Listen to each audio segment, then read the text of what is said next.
Geometry Unit 5, Lesson 4, Problem Solving with Trigonometry.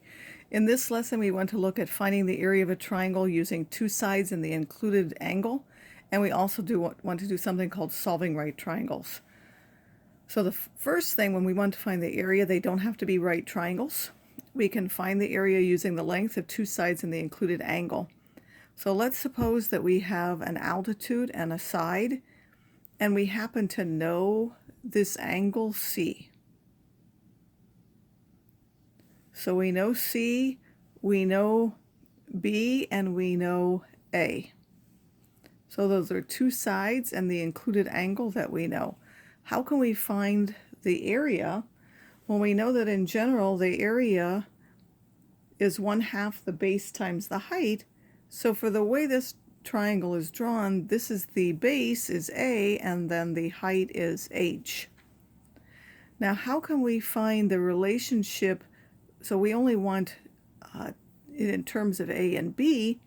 How can we find H in terms of the angle C and B? Well, these are the opposite and the hypotenuse, so the sine of C would be equal to the opposite, which in this case is H, over B, which is the length of the hypotenuse. If we multiply both sides by B, we get H is B sine of C.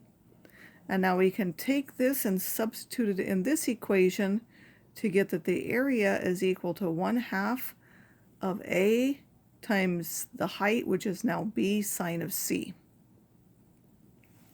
Now we drew it for this angle, but we really could have had any one of those angles. You can think of all of these as it's the area of 1/2 the product of two side lengths,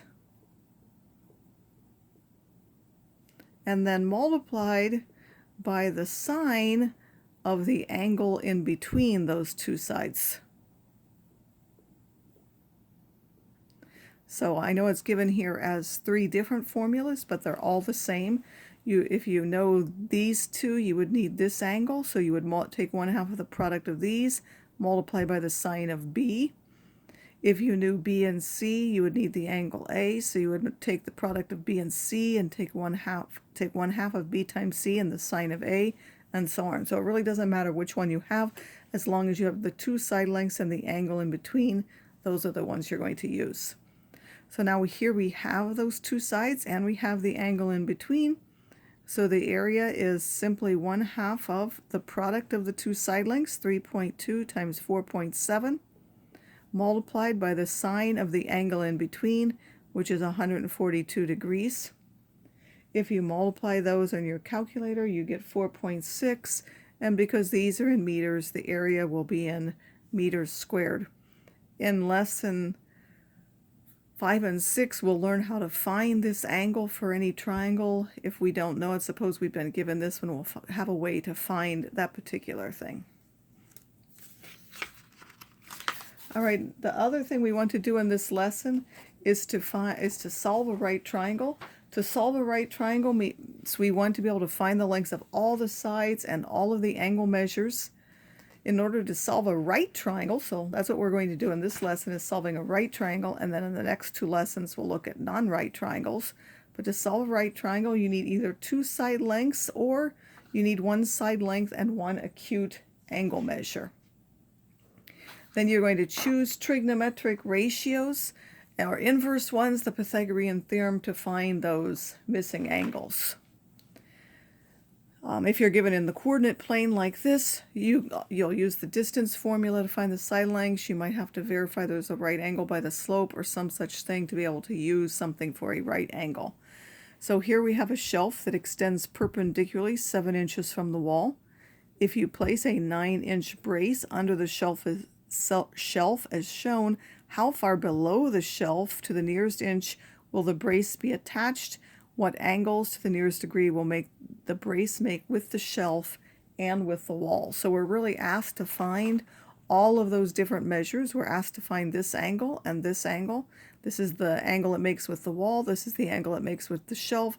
And we're asked how far down on the wall that goes. That would be this. So this is a right triangle, so we can find this missing side. By the way, you mentioned with if it's an angle A, across from that, you typically call that side A. Across from the angle C, you put side C. And across from the angle B, you put side B. That's generally the way they're done. So I'm going to call this side A because it's across from A. So we have A squared plus B squared, which is 7 squared, is equal to C squared, which is 9 squared. So this is A squared plus 49 is equal to 81. If we subtract that 81 from both, or that 49 from both sides, you'll find that that is 32.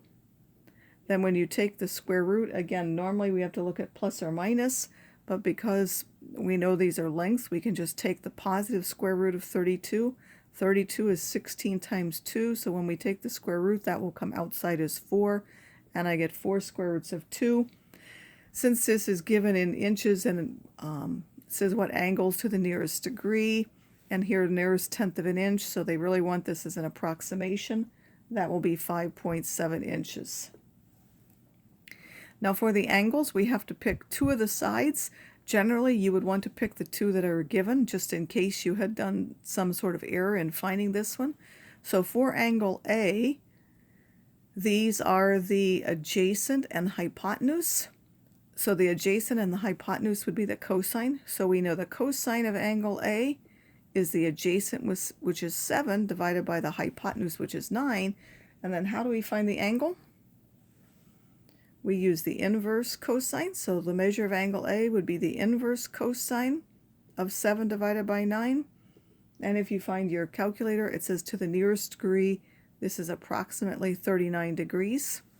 And finally, we need the other angle. Well, we could use a trig function, or we can use the fact that this is a right triangle, and we've already got 2 of the measures, so we can find the third one by taking minus 90 minus 39 and getting that this is approximately 51 degrees.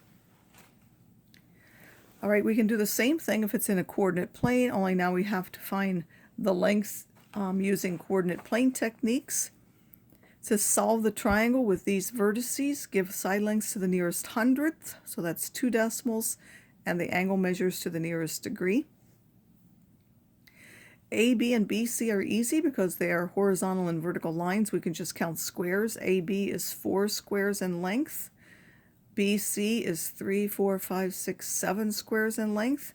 AC is the hypotenuse, and we know that because this is one horizontal and one vertical, so we don't have to actually verify that that's a right triangle. We can just go ahead and use the Pythagorean theorem. This would be now C, this would be A, and the hypotenuse is actually B here. So we have 4 squared plus 7 squared is equal to B squared. B, of course, being AC here. And A up here, by the way, I didn't mention it, but that's BC. So BC is what we're calling A. So if we add those together, that's 16 and 49 is 65. And then when you take the square root, B, or as I said, AC is equal to the square root of 65. 65 is 13 times 5, so that doesn't really simplify as a radical anyway. And this would be, if you approximate that to the nearest hundredth, would be 8.06. We aren't given any units here, well, so this would just be 8.06, whatever those units happen to be on the coordinate plane. Now the measure of angle B, that is a right angle because that's where a horizontal and vertical line meet. For the tangent of C, we would take the tangent is the opposite over the adjacent, and again we would use these two because these are the ones we're sure of, the 4 and the 7. They're the ones that are easy to count, so the tangent of that angle would be 4 over 7. So the measure of the angle would be the inverse tangent of that in order to find the angle. And if you find that, that's approximately, again, now it says to the nearest degree, that's approximately 30 degrees. So the measure of angle A would be 90 minus that, or that's about 60 degrees.